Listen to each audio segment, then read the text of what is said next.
Olha só, Hebreus capítulo 7, versículo de número 1. Porque este Melquisedeque, rei de Salém, sacerdote do Deus Altíssimo, que saiu ao encontro de Abraão, quando voltava da matanças dos reis, o abençoou.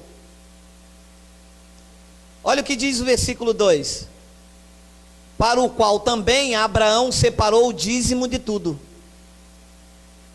Então o que se usa esta passagem? Diz que aqui Paulo está falando sobre dízimo. Mas Paulo está falando sobre dízimo com quem? Com gentios? E os hebreus não davam dízimo? Davam. Porque aqui o sacerdócio levítico ainda está de pé e o templo também. Então no ano de 53 a 55, eu não tenho a data precisa, eu acho que quase ninguém tem.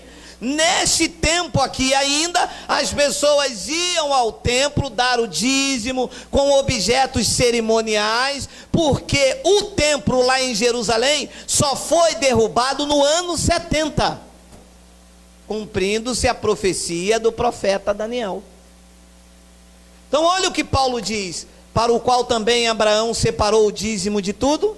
Primeiramente se interpreta rei de justiça, depois também se é rei de Salém, ou seja, rei de paz. 3, sem pai, sem mãe, sem genealogia, que não teve princípio de dias, nem fim de existência, entretanto, feito semelhante ao Filho de Deus, permanece sacerdote perpetuamente. 4, considerai, pois, como era grande esse a quem Abraão, o patriarca, pagou o dízimo, tirado dos melhores despojos. Olha aqui, Abraão deu o dízimo do salário dele, ou Abraão deu o dízimo daquilo que ele conquistou na terra, na guerra, aquilo que ele conquistou na guerra. Então o que acontece com essas passagens aqui? As pessoas dizem que o dízimo era antes da lei, e que por causa disso nós temos que dar dízimo também. Mas a circuncisão também era antes da lei, e nós não temos que circuncidar. Então olha o que Paulo diz no versículo 5. Acreditamos que é Paulo, não temos certeza. Ora, os que dentre os filhos de Levi recebem um sacerdócio têm mandamento de recolher de acordo com a lei os dízimos. Alô? Dízimo é lei de Moisés. Entende? Entende?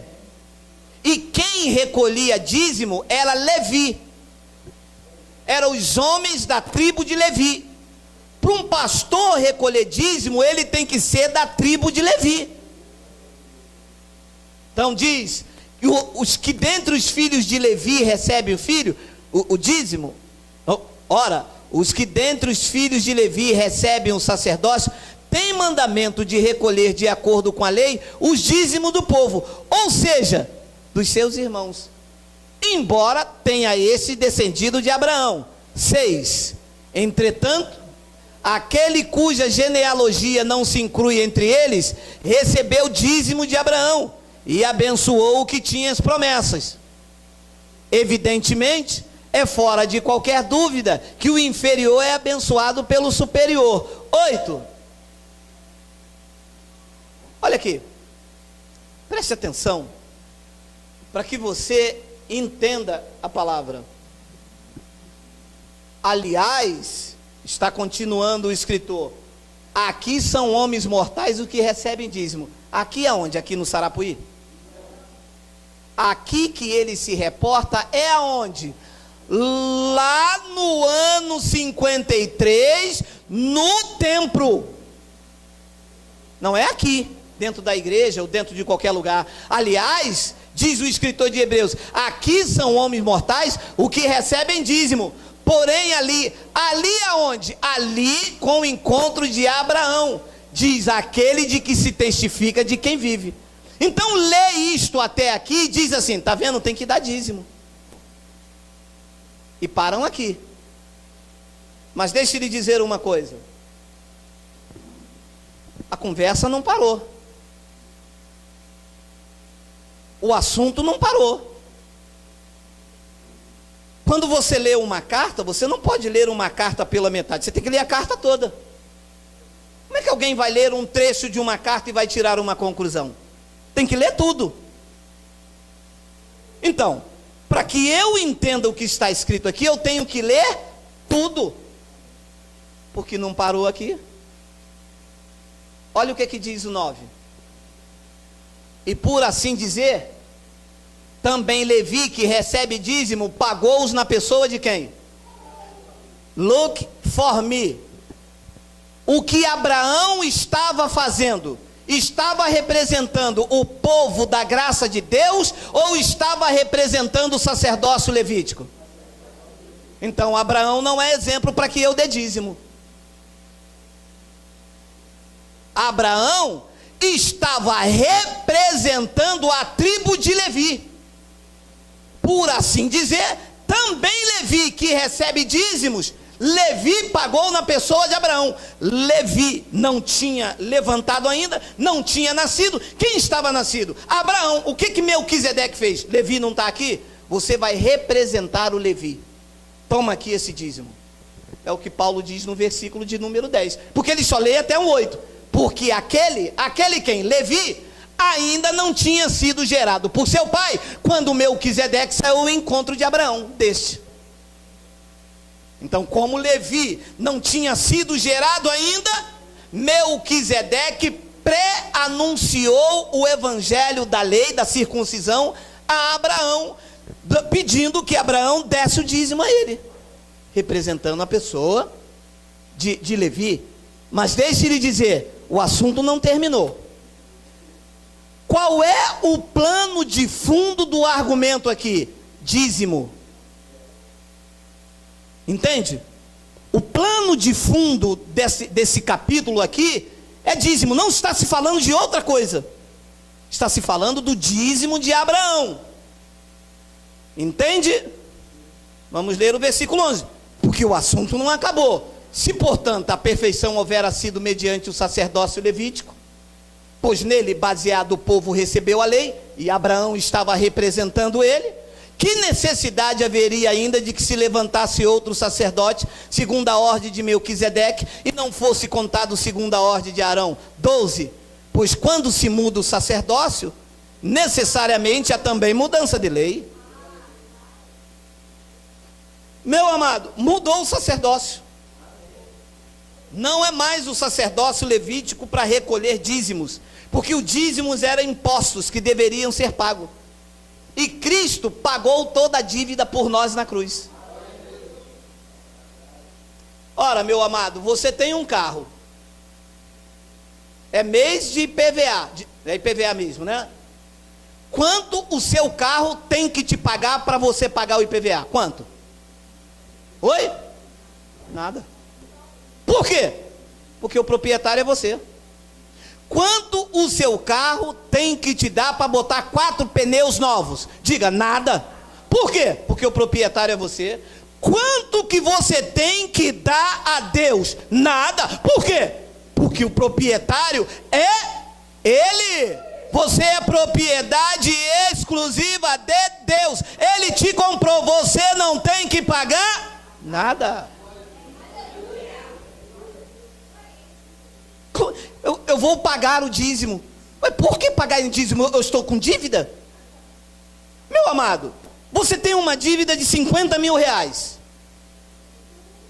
Aí o seu patrão paga toda a dívida para você. Você deve quanto? Ora, Cristo foi na cruz e pagou toda a dívida. Você vai pagar o que a ele? Isso aí. Depois ele diz no versículo 13, olha lá. Porque aquele de quem são ditas estas coisas pertence a outra tribo da qual ninguém prestou serviço ao altar. 14.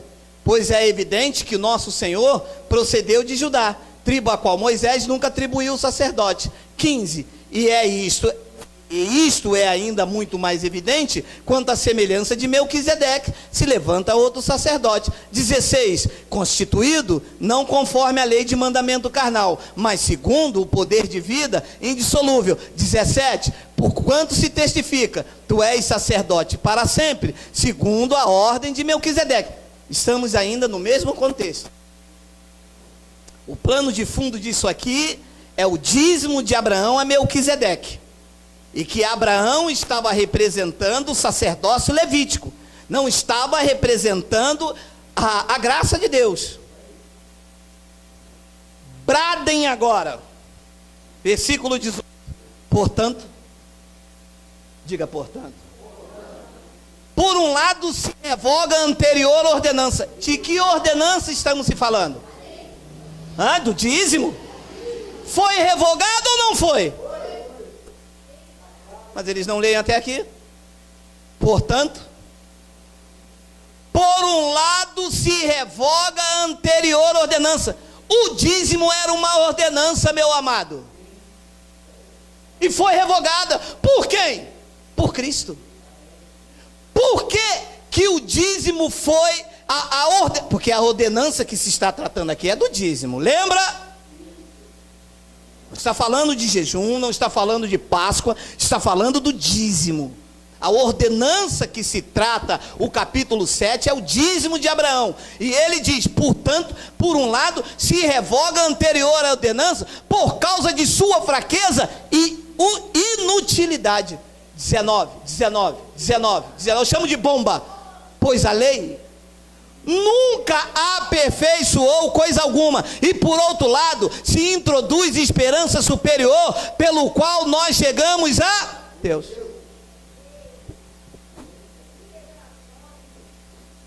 Pastor, e por que não se prega isto? Porque isso liberta. Isso tira o medo, isso tira a culpa. Sabe quantas pessoas não dormem com medo do gafanhoto ir na casa delas, meu amado? Você tem noção? Você tem noção quantas pessoas ficam com medo de ser amaldiçoada, de estar roubando a Deus? Você não tem noção. Você já passou por isso? Já passou por isso? Você já sentiu aquele medo de falar com o marido assim, nós estamos roubando a Deus, e um gato miar lá fora, e a pessoa, tá vendo, homem? Um gato.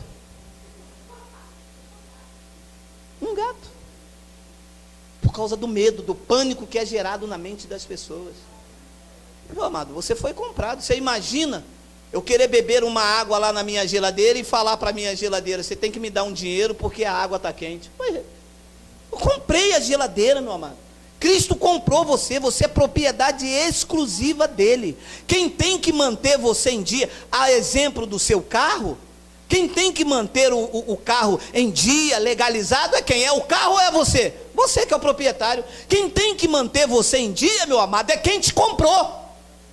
E quem te comprou, querido? Ouça, não te comprou a preço de prata, nem de ouro, nem de coisas corruptíveis. Tu foste comprado com o precioso sangue de Jesus. Valorize-se, ame-se, meu amado.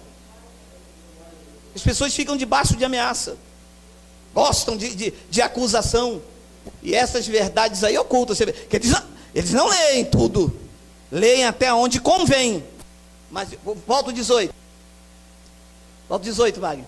Por um lado, portanto, por um lado se revoga. Está revogado ou não está revogado? Diga, está revogado. Ora, se está revogado, quer dizer que não estão cumprindo o que Cristo fez. Entende-se assim? Claro, como que o juiz dá uma lei, tem que cumprir, e eu não aceito e faço isso mesmo? Não pode, meu amado. Então as pessoas não estão a favor de Cristo, estão contra Cristo. Cristo revogou, eles não aceitam. Não, aqui na igreja nós vamos fazer isso, porque eu sou o pastor presidente, Deus me revelou. Não revelou nada, isso é carne.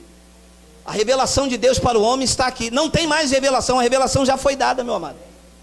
Não tem esse negócio de Deus falou comigo, falou contigo, tem que falar comigo. Pelo menos aqui. Aqui Deus fala com todos, está falando na palavra.